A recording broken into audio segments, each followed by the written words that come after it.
Hi friends, welcome to Raju volunteer info channel. నమస్తే అండి.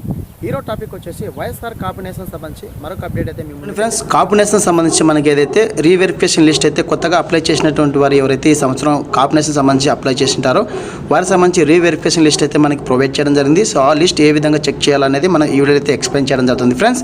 So first of all మనం గ్రామ వార్డు సచివాలయం సంబంధించి డిజిటల్ అసిస్టెంట్ కానీ అలాగే వెల్ఫేర్ అసిస్టెంట్ కానీ ఎవరైతే ఉన్నారో వారి యొక్క నవశకం బెనిఫిషియరీ మేనేజ్మెంట్ కొత్త వెబ్సైట్లో మనం ఈ ప్రాసెస్ అనేది చేయాల్సి ఉంటుంది. సో రీవెరిఫికేషన్ లిస్ట్లో మీకు ఏమైనా ఇనెలిజిబుల్ అయిన రీజన్ అనేది ఏమైనా వచ్చింటే కన్నా అది ఎలా సాల్వ్ చేయాలని కూడా మనం ఈ వీడియోలో అయితే ఎక్స్ప్లెయిన్ చేయడం జరుగుతుంది. సో ఫస్ట్ ఆఫ్ ఆల్ మనం లాగిన్ అయిన తర్వాత ఇంటర్ఫేస్ ఈ విధంగా అయితే రావడం జరుగుతుంది ఫ్రెండ్స్. ఇది అఫీషియల్గా సచివాలయం యొక్క లాగిన్ అండి. సో మనం ఫర్దర్గా అయితే చెక్ చేయడానికి అయితే అవకాశం ఉండదు. సో మీ యొక్క గ్రామ వార్డు సచివాలయం సంబంధించి డిజిటల్ అసిస్టెంట్ కానీ వెల్ఫేర్ అసిస్టెంట్ కానీ కన్సల్ట్ అయితే మీ యొక్క డేటా అనేది రీవెరిఫికేషన్ లిస్ట్ అనేది చూపించడం జరుగుతుంది. సో అక్కడ మీకు ఏమైనా రీజన్ వస్తే కానీ మీరు త్వరగా అయితే మరొకసారి అయితే అప్లై చేసుకోండి. ఫర్దర్గా మనకి అమౌంట్ పడడానికి అయితే ఏమైనా రీజన్ ఉంటే కానీ ఎలిజిబుల్ అనేది వచ్చింటే కానీ సో మరొకసారి అప్లై చేసుకోవడానికి అయితే అవకాశం ఉంది. సో ఫర్దర్ మనకి ఇక్కడ లాగిన్ ఓపెన్ అయిన తర్వాత ఇంటర్ఫేస్ అయితే ఈ విధంగా అయితే రావడం జరుగుతుంది. సో చూడండి ఫ్రెండ్స్, ఇక్కడ మనకి రిపోర్ట్ మాడ్యూల్ ఉంది కదా, సో ఇక్కడ క్లిక్ చేయాల్సి ఉంటుంది. సో రిపోర్ట్ మాడ్యూల్ మీద క్లిక్ చేసిన వెంటనే ఫర్దర్గా మరొక వెబ్ పేజ్ అయితే రావడం జరుగుతుంది. సో ఇందులో మనకి ఎన్బిఎం రిపోర్ట్ ఉంది కదా, సో ఎన్బిఎం రిపోర్ట్ మీద క్లిక్ చేయండి.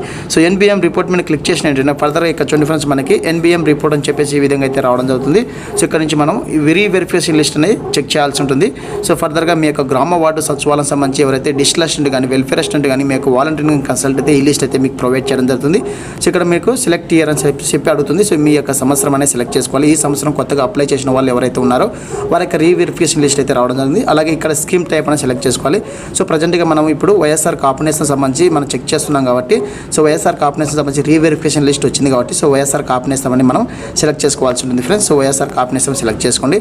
అలాగే మీకు సెలెక్ట్ టైప్ అని చెప్పేసి వస్తుంది. సో ఇక్కడ మీకు సెక్రటరీ సెలెక్ట్ చేసుకోవాలి. సో సెలెక్ట్ చేసుకున్నాక ఇక్కడ చూడండి ఫ్రెండ్స్, మనకి ఇక్కడ సో రీవెరిఫికేషన్ లిస్ట్ అని చెప్పేసి ఇక్కడ రావడం జరిగింది. సో ఇక్కడ R212 రీవెరిఫికేషన్ లిస్ట్ అనేది కదా, సో ఇక్కడ ఒకసారి క్లిక్ చేయండి ఫ్రెండ్స్. క్లిక్ చేసిన వెంటనే ఫర్దర్గా మనకి ఏదైతే ఈ సంవత్సరం కొత్తగా అప్లై చేసినటువంటి కాపునేషన్ సంబంధించి ఎవరైతే లబ్ధిదారులు ఉన్నారో వారి యొక్క డేటా మొత్తం మనకి ఈ విధంగా అయితే రావడం జరుగుతుంది. చూడండి ఫ్రెండ్స్, ఇక్కడ మనకి రీవెరిఫికేషన్ వైఎస్ఆర్ కాపునేషన్ 2022 అని చెప్పేసి ఈ విధంగా అయితే మనకి లిస్ట్ అయితే ప్రొవైడ్ చేయడం జరిగింది. సో మీరు మీ యొక్క గ్రామ వార్డు సచివాలయం సంబంధించి డిజిటల్ అసిస్టెంట్ కానీ వెల్ఫేర్ అసిస్టెంట్ కానీ అలాగే మీ యొక్క వాలంటీరింగ్ కానీ కన్సల్ట్ అయితే మీ యొక్క లిస్ట్ అనేది ప్రొవిజనల్ లిస్ట్ అంటే మీకు సంబంధించి ఏదైతే కొత్తగా అప్లై చేసినటువంటి కాపునేషన్ లబ్ధిదారులు ఎవరైతే ఉన్నారో వారైతే రీవెరిఫికేషన్ లిస్ట్ అయితే రావడం జరిగింది. ఇందులో మీకు ఏమన్నా ఇన్ఎలిజిబుల్ అని చెప్పేసి రీజన్ వచ్చినా కూడా మరొకసారి అయితే గ్రీవెన్స్లో అయితే రైట్ చేయాల్సి ఉంటుంది. సో ఆ ప్రాసెస్ మొత్తం మనం ఇప్పుడు చూద్దాం ఫ్రెండ్స్. ఫర్దర్గా మనకి ఇక్కడ సో బెనిఫిషియరీ యొక్క లబ్ధిదారు యొక్క పేరు అలాగే బెనిఫిషియరీ యొక్క ఆధార్ నెంబరు, సో వారి యొక్క ఏజ్ అలాగే వారికి సంబంధించి క్యాస్ట్ అలాగే క్యాస్ట్ సర్టిఫికేట్ నెంబరు, సో అలాగే మనకి రీజన్ ఫర్ వెరిఫికేషన్ అనర్హత కారణాలు చెప్పేసి ఈ విధంగా అయితే మనకు ప్రొవైడ్ చేయడం జరిగింది లిస్ట్ అనేది. సో ఇక్కడ మనకి ఏమైనా రీజన్ వస్తే కినా ఖచ్చితంగా అయితే మీరు మరొకసారి గ్రీవెన్స్లో అయితే రైట్ చేయాల్సి ఉంటుంది. సో సార్ స్క్రోల్ చేసుకుంటూ వెళ్ళండి ఫ్రెండ్స్. ఇక్కడ చూడండి, మనకి మేము ఈ సంవత్సరం కొత్తగా అయితే 3 మెంబర్స్కి అయితే వైఎస్ఆర్ కాపునేషన్ అయితే అప్లై చేయడం జరిగింది. సో ఇక్కడ మనకి అనర్హత కారణాలు అయితే ఇక్కడ మనకి మెన్షన్ చేయడం జరిగింది క్లియర్గా అయితే. సో చూడండి ఫ్రెండ్స్, బాగా గమనించండి. ఇక్కడ మనకి చూడండి ఇక్కడ సో ఇక్కడ చూడండి ఫ్రెండ్స్, మనకి ఇక్కడ సో మనకి ఇక్కడ వైఎస్ఆర్ కాపునేషన్ సంబంధించి ఏజ్ అనేది 45 సంవత్సరాలు ఉండాలి. సో ఇక్కడ మనకి 40 years అనేది చెప్పి రావడం జరిగింది. సో ప్రజెంట్గా వీరు ఎలిజిబిలిటీ బట్ కానీ హౌస్ హోల్డ్ డేటాలో మీ యొక్క డేటా ఆధార్ డేటా అలాగే హౌస్ హోల్డ్ డేటా కరెక్ట్గా ఉందా లేదని ఒకసారి చెక్ చేసుకోండి. సో హౌస్ హోల్డ్ డేటాలో గిన ఏజ్ తక్కువ ఉంటే గిన మనకి ఇక్కడ వైఎస్ఆర్ కాపునేషన్కి అయితే ఎలిజిబిలిటీ కాదండి. సో ఒకవేళ తక్కువ ఉంటే గిన మీరు అప్డేట్ చేసుకోండి. సో ఆధార్లో ఉన్న డేటా అయితే మనకి మరొకసారి అయితే అప్డేట్ అవ్వడం జరుగుతుంది. సో ఫర్దర్గా మనకి ఇక్కడ ఏజ్ 40 అని చెప్పేసి చూపిస్తుంది. సో ఇవి 45 సంవత్సరాలు ఉండాలి కాబట్టి ఇక్కడ మనకి రీజన్ అయితే 40 సంవత్సరాలు అని చెప్పేసి రావడం జరిగింది. సో అలాగే ఇక్కడ మనం మరొకరికి అయితే చూద్దాం ఫ్రెండ్స్. ఇక్కడ మనకి సో ఇక్కడ మరొక లబ్ధిదారుకు వచ్చేసి ఇక్కడ మనకి ఏజ్ అయితే కరెక్ట్గా ఉంది. సో ఇక్కడ మనకి కుల ధృవీకరణ పత్రం ఆధార్తో దరఖాస్తుదారు ఆధార్ సరిపోవడం లేదని చెప్పేసి రావడం జరిగింది. సో ఇక్కడ చూడండి ఫ్రెండ్స్, బాగా వినండి. సో కుల ధృవీకరణ పత్రం ఆధార్ యొక్క దరఖాస్తుదారు యొక్క ఆధార్కి సరిపోవడం లేదని చెప్పేసి రావడం. సో ఇలా వచ్చిన లబ్ధిదారులు ఎవరైతే ఉన్నారో మరొకసారి మీ యొక్క డిజిటల్ అసిస్టెంట్ లాగిన్లో కొత్తగా మీ యొక్క క్యాస్ట్ సర్టిఫికేట్ అనేది అప్లై చేయాల్సి ఉంటుంది. సో ఎవరైతే కుల ధృవీకరణ పత్రం ఆధార్తో దరఖాస్తుదారు యొక్క ఆధార్ సరిపోవడం లేదని చెప్పేసి వచ్చిన వారు ఎవరైతే ఉన్నారో వారు ఖచ్చితంగా మీకు సంబంధించినటువంటి గ్రామ వార్డు సచివాలయంలో మరొకసారి మీ యొక్క క్యాస్ట్ సర్టిఫికేట్ అనేది కొత్తగా అప్లై చేసి సో ఫర్దర్గా ఎన్బిఎం నవశకం మేనేజ్మెంట్లో గ్రీవెన్స్ అనేది రైట్ చేయాలి.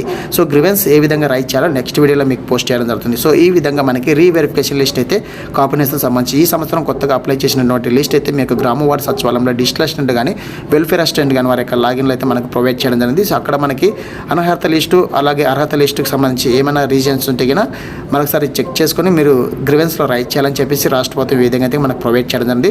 సో ఇక్కడ కుల ధృవీకరణ పత్రం ఆధార్తో సరిపోలని ఏదో ఎవరికైతే మెసేజ్ వచ్చిందో వీళ్ళు కొత్తగా అయితే మరొకసారి క్యాస్ట్ సర్టిఫికేట్ అప్లై చేసుకొని సెకండ్ మేనేజ్మెంట్ ఏదైతే కొత్త వెబ్సైట్ ఉందో అందులో గ్రీవెన్స్ అయితే రైట్ చేయాలి. ఎలా రైట్ చేయాలని కూడా నెక్స్ట్ వీడియోలో మీకు పోస్ట్ చేయడం జరుగుతుంది.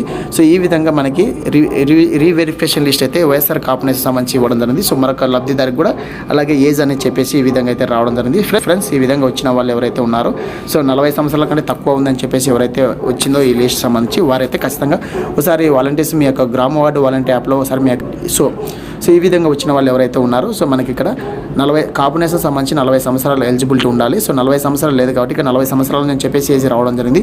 సో ఇలా వచ్చిన వాళ్ళు ఒకసారి మీ యొక్క ఆధార్ డేటా అలాగే మీ యొక్క హౌస్ హోల్డ్ డేటా అనేది మీ యొక్క గ్రామ వార్డు వాలంటీర్ యాప్లో హౌస్ హోల్డ్ డేటా అనేది కరెక్ట్గా ఉందా లేదా ఒకసారి చెక్ చేసుకోండి. సో ఒకవేళ లేకుంటే అప్డేట్ ఈ కేసు అయితే చేసుకోండి ఫ్రెండ్స్. ఎందుకంటే కరెక్ట్గా ఉండి కూడా మనకి ఒకసారి మనకి ఏజ్ అనేది అప్డేట్ అయ్యిండకపోవచ్చు. సో హౌస్ హోల్డ్ డేటాలో ఏజ్ అనేది అప్డేట్ అయ్యిండకపోవచ్చు.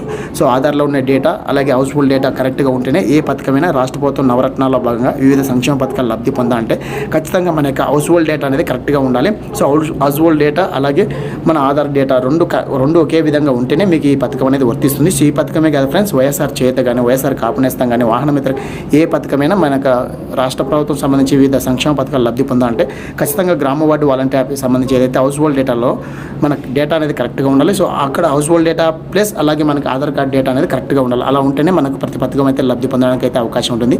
సో ఈ విధంగా మనకి కాపునేస్తం సంబంధించి రీవెరిఫికేషన్ లిస్ట్ అయితే ప్రొవైడ్ చేయడం జరిగింది.